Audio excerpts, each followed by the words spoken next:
TDP virtual గా నిర్వహించిన మహానాడు కార్యక్రమాన్ని పిఠాపురం పట్టణంలోని టీడీపీ కార్యాలయంలో ఏర్పాటు చేసిన భారీ స్క్రీన్ లో నియోజకవర్గ పార్టీ శ్రేణులు వీక్షించారు. టీడీపీ రాష్ట్ర ఉపాధ్యక్షుడు పిఠాపురం మాజీ ఎమ్మెల్యే వర్మ సతీమణి నియోజకవర్గ నాయకురాలు లక్ష్మీదేవి కార్యక్రమానికి హాజరయ్యారు.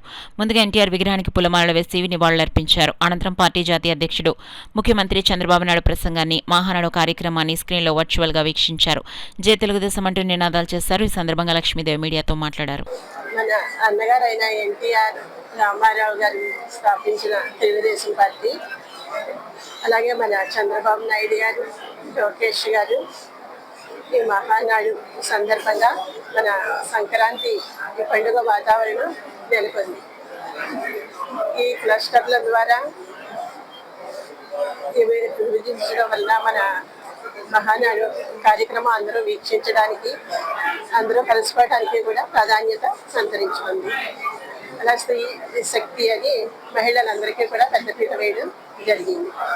అలాగే మన లోకేష్ గారు ఈ మహానాడు తెలుగుదేశం పార్టీ కార్యక్రమం ఇంకా ముందుకు వెళుతుంది అని చెప్పి నేను తెలియజేసుకుంటాను.